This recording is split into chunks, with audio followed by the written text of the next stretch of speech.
कि आपके मन में किसी भी प्रकार की उद्विग्नता न हो, किसी प्रकार की कोई कामना न हो, और शांत चित्त जंगल झाड़ी से निवृत्त होकर के स्नान करके अथवा बिना स्नान करके जैसे भी हो सके ऐसे स्वच्छ पवित्र मन से निश्चिंत होकर के, समय की भी कोई हड़बड़ाहट नहीं होनी चाहिए उसमें, इतने समय में मुझे वहां जाना है आना है, नहीं तो वो मानसिक पूजा सफल नहीं होगी।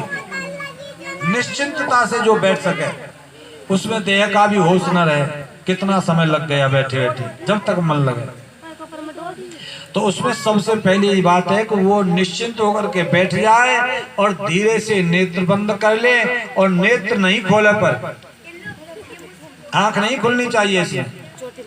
सुखासन से बैठकर नेत्र बंद करके निश्चिंत होकर के यह विचार करे मन में कि मैं गंगा स्नान कर रहा हूं, मन से स्नान कर रहा हूं। मन गंगा स्नान कर लिया, वस्त्र प्रक्षालन हो गए, गंगा जल ले आया, अपने घर आ गया, घर ठाकुर जी के सामने आसन बिछाकर बैठ गया, भगवान को जगाया, फिर स्नान कराया, फिर मलियागिर चंदन घिस करके ठाकुर जी को चंदन लगाया, बढ़िया पोशाक धारण करवाई, और फिर उनके लिए रसोई बनाई, और बढ़िया खीर पूड़ी रबड़ी रसगुल्ला कलाकंद गुलाब जामुन पुआ सब तरह के जितने भी याद आ जाए सारे मिष्टान्न पकवान भगवान के लिए बना करके भगवान को भोग लगावे, और नेत्र बंद करके ध्यान करता रहे। भोग लगाने के बाद भगवान की दंडवती करे, फिर उस भोग को लेकर के भगवान को शयन करा दे, और फिर प्रसाद पाले और नेत्र खोल दे। कहीं जाना आना नहीं है, कहीं करना कराना कुछ नहीं, केवल नेत्र बंद करके मन ही मन ये सब मन से करना है, और बस तेरा जीवन सफल हो जाएगा। पंडित जी बता करके चले गए। अब जब से महाराज सेठ जी रोजाना मानसी पूजा करने लगे, पहले दिन मानसी पूजा करी, 2 मिनट में हो गई पूजा। मन से करने में क्या देर लगती है, नए देर में नहा लिए धो लिए, और बढ़िया घर आकर ठाकुर जी सब पूजा सेवा भी हो गई, भोग भी बन गया और लग गया, और खा भी लिए, और भगवान को दंडवत भी हो गया, प्रसाद भी ले लिया। 2 मिनट, 1 ही मिनट लगी। पर अब धीरे धीरे उस मानसिक पूजा का अभ्यास करते करते करते करते उस स्थिति में पहुंच गए हैं सज्जन कि महाराज अब तो 5-5, 6-6 घंटे नेत्र बंद करके भगवान की पूजा करते रहते हैं। मानसी पूजा 5-5, 6-6 घंटा हो जाते हैं।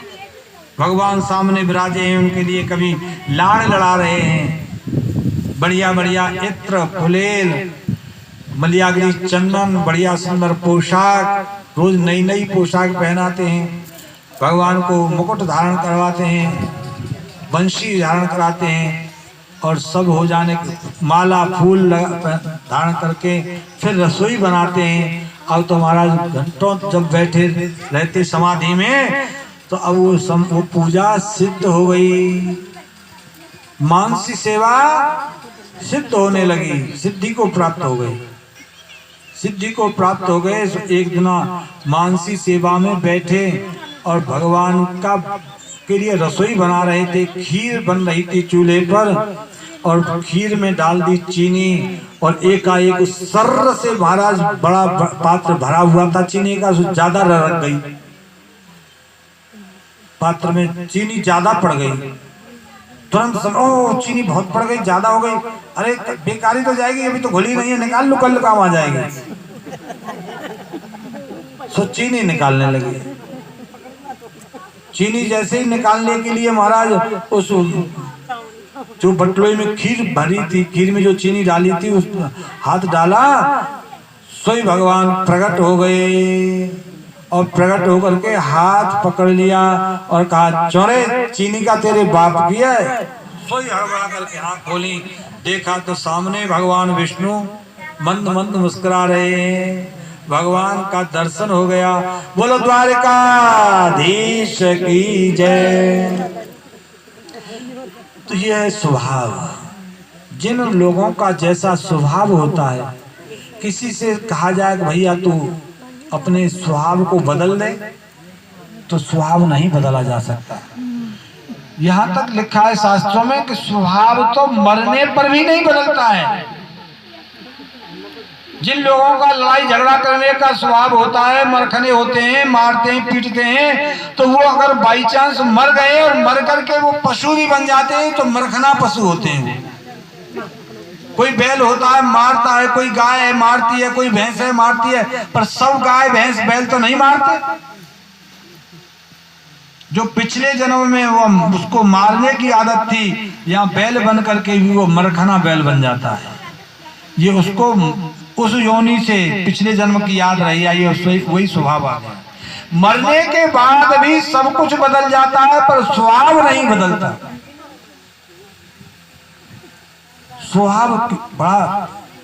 स्वभाव को त्यागना बहुत मुश्किल है। तो सेठ जी का स्वभाव था लोभ करने का। जेब से कुछ खर्च नहीं हो रहा है, कुछ जा नहीं रहा है, पर अभी ध्यान में बैठकर मानसिक पूजा कर रहे हैं, पर लोभ करने का जो स्वभाव था वो मानसिक पूजा में भी आ गया और उसमें से भी चीनी खींचने लगा। फिर भगवान को प्रकट ही होना पड़ा और फिर कहना पड़ेगा, अरे भले मांस, इसमें तो स्वभाव को बदल दे, इसमें तो तेरी कौड़ी खर्च नहीं हो रही है, फिर भी लोभ कर रहा है। तेरी जेब से गया क्या? ये चीनी का तेरे बाप की है भाई, तूने मन से ही तो, सांचे को थोड़ी चीनी दी है, डाली है, मन से अर्पण कर रहा है, उसमें भी लोभ कर रहा है। यह है बात स्वभाव की। तो सुदामा जी कहते हैं, मैं रोज मानसिक पूजा करता हूँ और मन से रोज द्वारकानाथ जी का दर्शन करके आता हूँ, रोज द्वारका चला जाता हूँ और रोज द्वारका से भगवान का दर्शन करके आता हूँ, और एक बार नहीं, दोनों समय की आरती द्वारका में भगवान की करता हूँ मैं। तो इनकी पत्नी ने तर्क देते हुए कहा, स्वामी मैं आपकी अर्धांगिनी हूँ। अर्धांगिनी का मतलब यह होता है कि आदमी स्वतंत्र होता है, स्त्री परतंत्र होती है, और हमारे धर्म शास्त्र का यह न्याय है, यह सिद्धांत है कि पत्नी परतंत्र होने के कारण, स्वतंत्र नहीं है, पराधीन होने के कारण पति जो भी शरीर से सत्कर्म करता है, उस पति के किए हुए सत्कर्म में पत्नी को आधा मिल जाता है। आधा मिलता है पति के किए हुए धर्म में से पत्नी को, और उससे पत्नी तर जाती है। किसी भी मायने में पति जो भी काम करेगा उसमें से आधा पुण्य पत्नी को जरूर मिलेगा, पर पाप में से नहीं मिलता कलयुग में, अगर वह उसकी सहभागिनी नहीं हुई तो। अगर पति जो है पाप कर रहा है और पत्नी उसकी उसमें रजामंदी नहीं है, तो किए हुए पाप को खुद भोगेगा, पत्नी उसमें नहीं भोगेगी, उसमें शामिल नहीं है। अगर जरा भी उसकी सहमति हो गई तब उसके पाप में शामिल हो जाएगी। तो महाराज सुदामा जी की पत्नी तर्क देती हैं कि स्वामी मैं आपकी अर्धांगिनी हूँ, इस शरीर से किए हुए कर्म की तो मैं आधा फल भोगने की अधिकारिणी हो जाती हूँ, पर मानसिक क्रिया में जो कर्म किया जाता है उसका फल मुझे नहीं मिलेगा, क्योंकि शरीर की अर्धांगिनी हूँ। मन से की हुई क्रिया का फल किसी को नहीं मिलता, उसमें मुझे मेरा हक नहीं है। शरीर से तो तुम यहीं बैठे हो ना, कहीं गए आए नहीं हो, तुम शरीर से जो करोगे उसमें से मुझे आधा मिलेगा, तो मेरा भी कल्याण हो जाए, मैं आपकी अर्धांगिनी हूँ। इसलिए एक बार मेरे लिए, मेरे कहने से इस शरीर से चल करके आप द्वारकाधीश का दर्शन करके आओ, उनकी पूजा करके आओ, और उसमें से आधा फल मुझे जो मिलेगा उससे मैं भवसागर से तर जाऊंगी। मेरे लिए भी कोई कल्याण का कार्य कर दो। तो महाराज सुदामा जी ने कहा, ऐसी बात है तो मैं अवश्य द्वारकापुरी जाऊंगा और द्वारकाधीश का दर्शन करके आऊंगा। पर एक बात बता,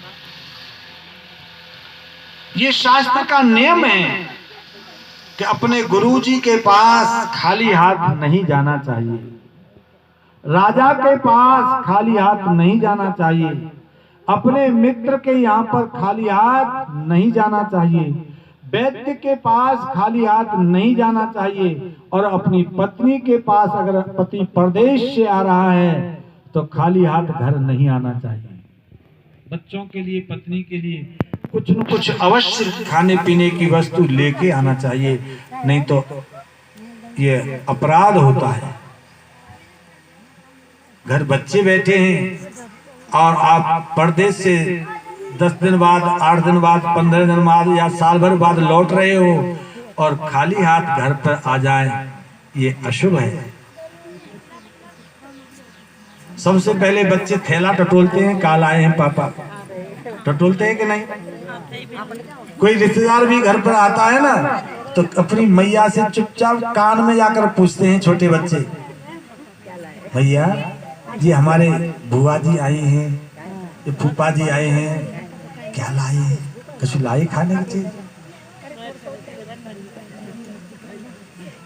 खाली हाथ जाना दोष होता है, नहीं जाना चाहिए। तो हे देवी, मेरा मित्र है द्वारकाधीश, और जब मैं इस शरीर से जाऊंगा तो कम से कम उसकी भेंट के लिए कुछ 4 मुट्ठी चावल तो होते, मेरे पास तो वो भी नहीं है, कैसे जाऊं? इसलिए खाली हाथ तो मैं नहीं जा सकता। तब सुदामा जी की पत्नी सुशीला कहती है कि नाथ आप जाने के लिए तैयारी करो, उसकी व्यवस्था मैं कर दूंगी। तब सुदामा जी की पत्नी 4 घरों से 4 मुट्ठी चावल लाई। 4 घरों से क्यों, एक ही घर से ले आती, इसलिए नहीं लाई कि एक घर के चावल तो एक से ही होंगे, तो अपने घर रखे होंगे, वो ऐसे चावल ले आया। और 4 घरों से 4 प्रकार के चावल मिलेंगे, 4 मुट्ठी चावल, और वो भी 4 प्रकार के। इससे यह सिद्ध होगा कि यह सुदामा अपने घर से नहीं लाया। 4 तरह के चावल 4 घरों से आए। सुदामा इतना निर्धन है, भगवान जान जाएंगे। अगर भगवान ने सुदामा जी को पूछ लिया, कहो सुदामा क्या ठाठ है, कैसे हालचाल है, बाल बच्चे परिवार कैसे है, गुजर बसर कैसी चल रही है, तो सुदामा जी इतने परम शांत हैं, प्रशांत आत्मा हैं, जितेंद्रिय हैं, विरक्त हैं इंद्रियों के विषयों से भी, तो ये तुरंत कह देंगे हे द्वारकाधीश सर्वानंद है, खूब चकाचक घुट रही है, खूब आनंद है, कोई कमी नहीं है। एक बार भी नहीं कह सकते सुदामा जी के हमारे घर में यह नहीं है, तो ये तो नहीं कहेंगे, पर ये 4 मुट्ठी चावल मेरी घर की दशा भगवान को बता देंगे, इसलिए लाई थी। सुदामा जी के बारे में जो ये सोचते हैं कि सुदामा जी 5 घरों से भिक्षा मांगते थे, यह भी बात सुदामा जी पर इसलिए लागू नहीं हो सकती कि आप एक तर्क के द्वारा सिद्ध करके तो बताओ कि अब भयंकर कलयुग चल रहा है, इसमें धर्म के केवल एक चरण शेष बचा है। 4 चरण होते हैं, सत्य, तप, दया और दान, ये धर्म के 4 चरण हैं। सत्य नहीं रहा कलयुग में,